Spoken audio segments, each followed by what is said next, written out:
واجب ہے۔ صدقہ فطر کے لیے پورے سال مالدار ہونا ضروری نہیں، اور صرف صدقہ فطر کے موقع پہ اس کے پاس مالداری کا ہونا کافی ہے، اور پورے سال کی مالداری ہونا بھی ضروری نہیں۔ تو جس شخص پر صدقہ فطر واجب ہے اس شخص پر عید الاضحیٰ کے موقع پہ قربانی کرنا بھی واجب ہے۔ بالغ بیٹا ہے، بالغ بیٹی ہے، والد ہیں، والدہ ہیں، بیوی ہے، شوہر ہے، اور گھر میں سارے افراد ہی ایسے ہیں جن پر صدقہ فطر واجب ہوتا ہے، تو ایسے تمام افراد پر قربانی بھی واجب ہوگی۔ صرف ابا کا کر لینا کافی نہیں ہے، یا صرف اماں کا ساری بیٹیوں کی طرف سے کر لینا کافی نہیں ہے۔ ہر ایک کو اپنی اپنی قربانی کرنی ہے۔ ہاں، گھر کا سربراہ اور والد محترم سارے بچیوں اور بچیوں کی طرف سے قربانی کر لیتے ہیں انہیں بتا کر، تو ان کا واجب بھی ادا ہو جائے گا اور واجب ٹھیک ہوگا۔ تو یہ تو واجب کی شکل ہے۔ البتہ اماں ابا دنیا سے چلے گئے اور کوئی سعادت مند اولاد اپنے والدین کی طرف سے قربانی کرنا چاہتا ہے تو یہ قربانی بھی اس موقع پہ ہو سکتی ہے، لیکن یہ واجب نہیں ہے اور یہ ضروری نہیں ہے،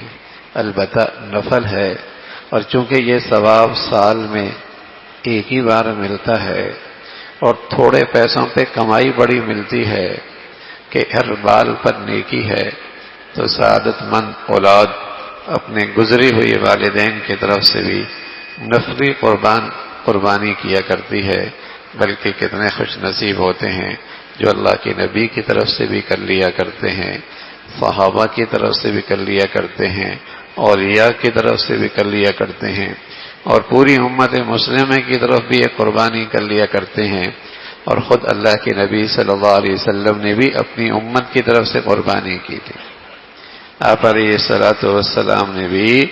اپنی امت کی طرف سے بھی قربانی کی تھی، اور امت کو اللہ نے خوشحالی عطا فرمائی ہے اور سعادت عطا فرمائی ہے کہ وہ اپنا واجب تو ادا کرتی ہی کرتی ہے، اس کے علاوہ بھی وہ بہت ساری قربانیاں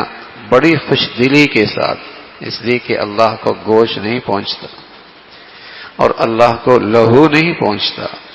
اللہ کا تو آپ کا مبارک جذبہ پہنچتا ہے اور آپ کی مبارک نیت پہنچتی ہے کہ اللہ تیری خاطر یہ قربانی کر رہے، تو راضی ہو جا، تیری ذات راضی ہو جائے، تیری رضا ہمیں چاہیے۔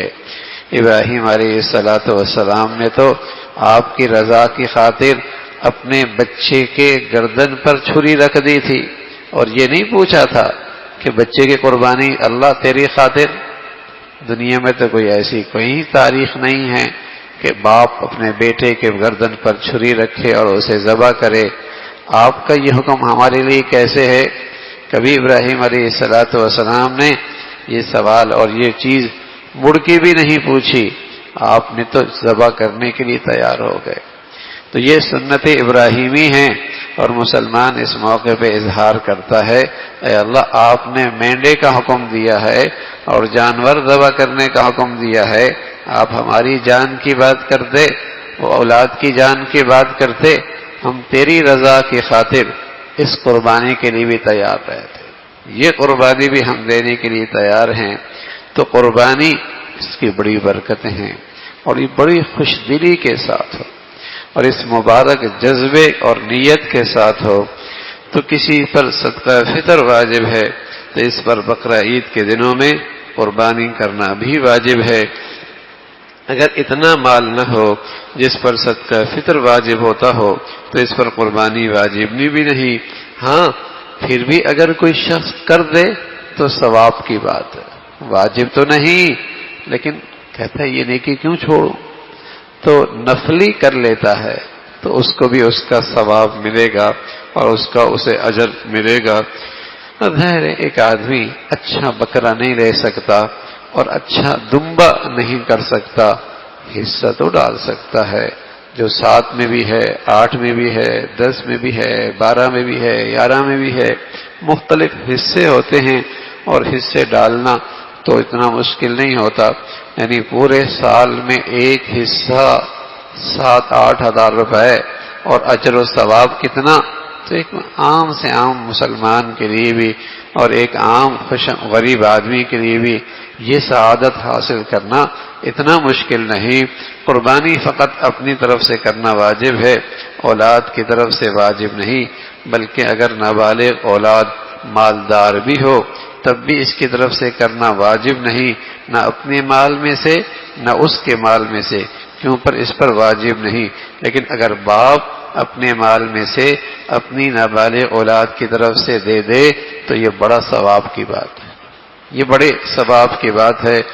اور بیوی اور بالغ اولاد مالدار ہوں تو ان کو اپنی طرف سے قربانی کرنا واجب ہے۔ ہاں اگر میں نے عرض کیا گھر کا سربراہ یا شوہر یا والد سب کی طرف سے کر دے اور سب کو بتا دے کہ تمہاری بھی قربانی ہو رہی ہے اور تمہاری بھی قربانی ہو رہی ہے اور بھائی تمہاری بھی قربانی ہو رہی ہے، سب کی طرف سے ادا ہو جائے گی۔ لیکن اگر بالغ اولاد اور بیوی کی طرف سے شوہر نہیں کر رہا اور والد نہیں کر رہا تو ان پر اپنی قربانی کرنا واجب ہوگا، یہ عذر نہیں ہوگا ہمیں تو پتہ نہیں تھا۔ ہاں بھائی آپ پر اپنی قربانی واجب ہے، اگر انہوں نے نہیں کی آپ کو خود کرنی ہوگی اور آپ کو اپنی قربانی کی خود فکر کرنی ہوگی۔ ہاں اگر انہوں نے کر لی تو سب کی طرف سے قربانی ادا ہو جائے گی۔ بیوی اور بالغ اولاد مالدار ہوں اور شوہر بیوی کے لیے اور بالغ اولاد کے لیے اپنے پاس سے قربانی کے جانور لاوے تاکہ وہ قربانی کر سکیں تو بالکل جائز ہے اور بالکل یہ درست ہے۔ جو بیٹا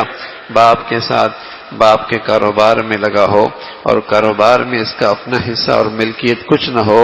تو اگر اس کے علاوہ بیٹے کے پاس قربانی کا نصاب ہے تو اس پر قربانی واجب ہوگی، اگر نہیں ہے تو واجب نہیں ہوگی۔ ہاں اس کے پاس ہے ہی کچھ نہیں، صدقہ فطر بھی واجب نہیں ہے، بالغ تو ہے ہی کچھ نہیں، تو پھر اس پر قربانی واجب نہیں۔ لیکن پھر بھی اگر والد ان کی طرف سے ادا کر دے تو یہ نفلی قربانی ہوگی اور بہت اچھا ہوگا۔ عورت کے پاس کچھ مال نہ ہو لیکن اس نے نصاب کے بقدر مہر شوہر سے ابھی لینا ہو تو اگر مہر نقد ہے اور شوہر صاحب حیثیت ہے تو عورت پر قربانی واجب ہے، اور اگر مہر معجل ہو یعنی شوہر فقیر ہے